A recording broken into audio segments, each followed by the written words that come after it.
Hey there. So today we're going to talk about cardiovascular drugs, specifically cardiovascular drugs for dyslipidemia or high cholesterol. So let's get started.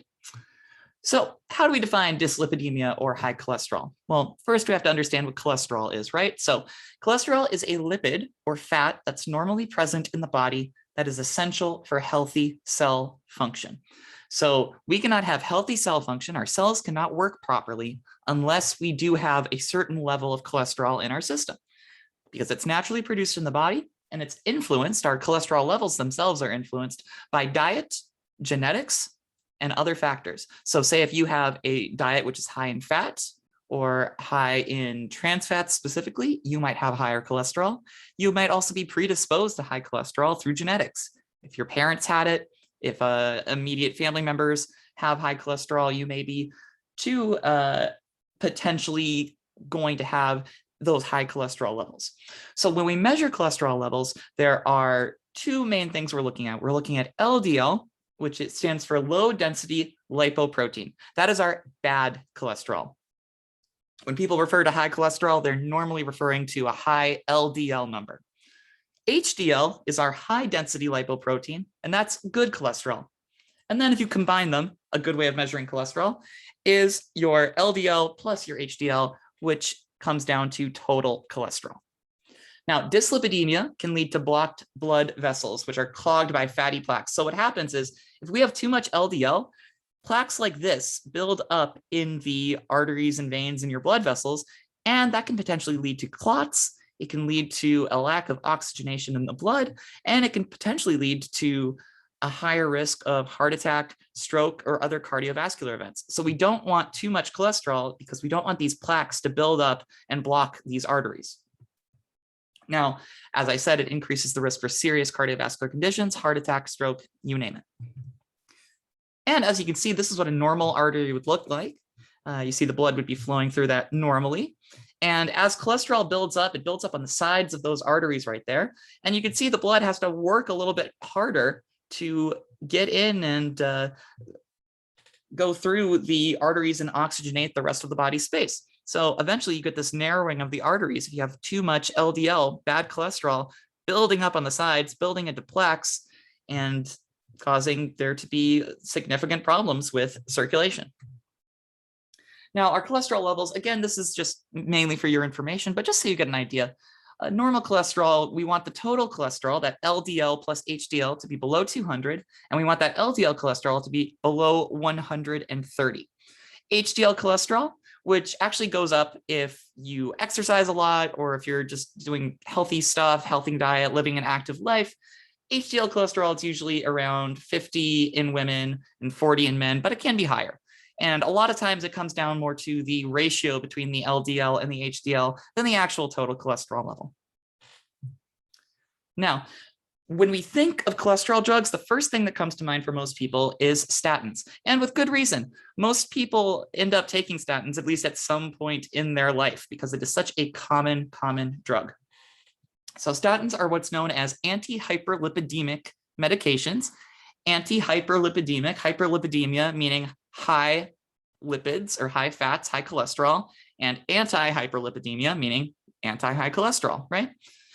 Statins are known as HMG-CoA reductase inhibitors. Now, that is a very complicated way of saying that they basically stop the body from making as much cholesterol or making too much cholesterol. They decrease LDL levels to treat dyslipidemia or high cholesterol, and HMG-CoA reductase is just an enzyme or protein in the body that's responsible for making cholesterol. The statins inhibit or block that enzyme specifically for making that cholesterol, and then cholesterol levels drop because if you're not making as much cholesterol, if those enzymes are inhibited, then you have a lower cholesterol level. Now, we have a few side effects that are class-wide for your statin medications. The big one to remember is grapefruit juice. Grapefruit juice interacts with statin medications and makes them ineffective. So if you take a large amount of grapefruit juice, I'm saying like maybe you have it with every single meal every day while you're taking the statin, it's going to interact with the medication and make it not work as well. Now, the other important thing with statins is they are teratogenic, meaning they can cause birth defects. So we have to make sure that a woman is not pregnant or planning to become pregnant before she is put on a statin medication. Other major side effects that are quite, I shouldn't say they're common in statins, but they're things to look out for, are muscle pain and damage, otherwise known as rhabdomyolysis. Rhabdomyolysis is essentially a chemical reaction that occurs in your body which causes the breakdown of muscles. It's the lysis, the breakage of your muscles, the muscular system, which, as you can imagine, is extremely painful. And some statin medications, especially in people who might be allergic or overly sensitive to them, can experience that. So you always want to look out for muscle pain, especially when someone is first starting on a statin medication. Rashes, hives, and flushing of skin is also quite common. Many people do not tolerate statins very well. And because of that, they might experience a sort of flushing reaction, which means they get very, very hot. They have a rash or hives. Now, that's probably a more common adverse effect of a statin, and they usually get put on some other medication. Another side effect of statin is what's called brain fog or memory problems. This is a little bit debatable. We don't know exactly how this might work, but people who take statins might have problems thinking, have a little bit of cognitive impairment. However, how much of that is to do with the statins versus the normal aging process, it is yet to be determined. Now, easy to remember all the statins based on their generics because they all end in statin.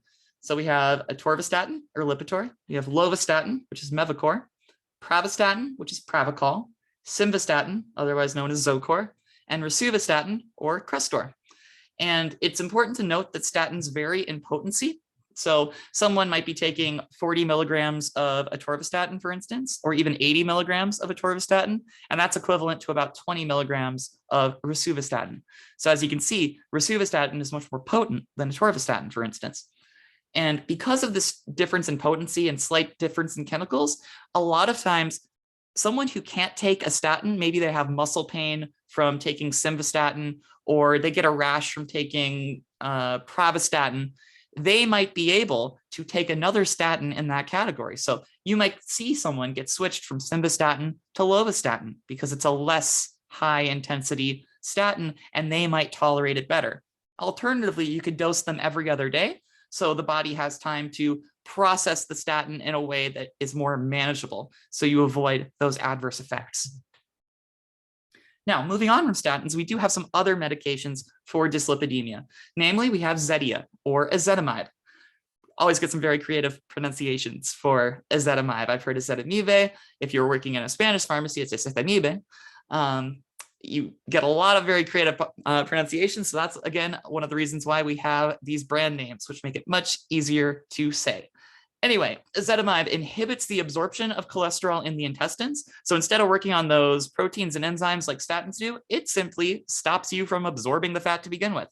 It's often used together with statins. It's as a combo pill. So you can get that dual effect of the dual action of the protein inhibition, as well as stopping that cholesterol absorption in the intestines. And that's known as Vytorin. That's Ezetimibe and simvastatin combined into one pill.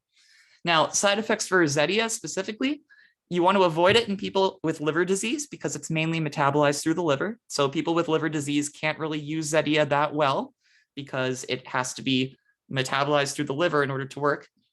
Diarrhea is also a common side effect, which also makes sense considering it works in the gastrointestinal tract. And you have an increased risk for upper respiratory tract infections as well with Zetia. This was just found in studies, but it's something to be aware of. Specifically, people had a higher prevalence of flu. Now, we also have our fibrate drugs, which are used to decrease triglycerides, which is just another type of lipid found in the blood that's obtained from dietary fat. So you might have things that high levels increase risk of heart disease. So if you have high triglycerides, that's over 500 milligrams per deciliter, you're going to have an increased risk for heart disease. We don't treat it unless it gets to that point. And for many people, they don't require fibrates. But if they do, we have two main ones, fenofibrate or Tricor, and gemfibrozil or Lopid. The side effects of those drugs include, again, a risk for muscle pain, especially when using statins. So if you use a fibrate drug along with a statin, that increases that risk of the rhabdomyolysis. Also, dyspepsia or difficulty swallowing is a fairly common side effect. So you might want to avoid this in patients who might have like heartburn or reflux.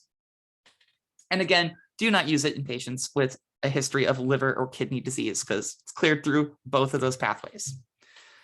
Next, we have niacin or niaspan, Niacor. And niacin is just a scientific word for vitamin B3, but this is just at prescription strength levels. It increases the HDL, which is the good cholesterol, which helps remove LDL from the bloodstream. So the reason why we call HDL good cholesterol, right, is because it helps lower the levels of LDL. It takes it out of the bloodstream so it's not clogging those arteries. Vitamin B3 helps with that. However, there's a pretty significant side effect that you can see here. This poor guy, he is before niacin, there he is after niacin. So it can cause what's called a niacin flush or severe skin flushing. It's a rash, itchiness. A lot of times people pre-treat with aspirin to avoid that from happening, but it's a very serious and pretty well-known side effect of niacin. And that's why it's not prescribed very often, because who wants to turn red like that? There's also a chance, again, of increased muscle pain when taking it along with statins. And lastly, we have cholesevelim, or Welchol, and that's a bile acid sequestrant. So that attaches to bile acid in the intestines and excretes them in the feces. So that lowers cholesterol because the liver takes the low-density lipoprotein, that bad cholesterol, from the bloodstream to make more bile acid. So you want to take it with food and drink, again, because it's working in the GI tract. And its side effects, of course, because it's working in the GI tract, are gastrointestinal symptoms, your GI symptoms. So you might get constipation, you might get gas, bloating, cramping, and abdominal pain. We like to avoid Welchol because not only does it have all those bad GI symptoms that are the last thing you would want, it also might require taking a laxative for constipation as well. And lastly, we have fish oils. These are omega-3 fatty acids in fish oil. So fish oil contains these omega-3 fatty acids that are obtained from diet, namely fish. You get omega-3s, which are essential for cell function, and a lot of omega-3s could potentially help lower cholesterol by a few points. And you get those from your diet. So mainly your fat, oily fish. So we're talking salmon, mackerel, tuna, those types of things. Fish oil isn't used by itself, but it's often used along with statins or other anti-hyperlipidemics in patients with very high triglycerides to lower cholesterol. And it's also available over the counter. You'll see those little gel caps that are very common. You can see them at any pharmacy. But we also have prescription strength ones. They're known as Lovaza and Visipa. And it's just a higher concentration of omega-3s. Now, obviously, what do we avoid? If you have a shellfish allergy or a fish allergy, do not take omega-3 fatty acids. There are other alternatives. There's an alpha-linoleic acid that comes out of flax and soy. So potentially people with fish allergies could use that. But again, don't worry about it. Biggest side effect and the biggest complaint of people who take omega-3 fatty acids out of their fish oil with those capsules, you get a fishy burp. Not so great. Not so great if you have a fishy burp, especially if you have maybe reflux going on. That's the last thing you want to be tasting coming back up. So fishy burp and reflux are fairly common when you take those fish oils, as well as indigestion and GI upset, as well as loose stools, because you're putting a whole lot of oily stuff into your stools. Yeah, not the greatest, but still a pretty good over-the-counter method for people who want to lower their cholesterol, maybe by a few points, as an adjunct or add-on therapy if they're already taking cholesterol medication as well. So that is just about it for anti-hyperlipidemics. As always, feel free to email me with any questions. Thank you.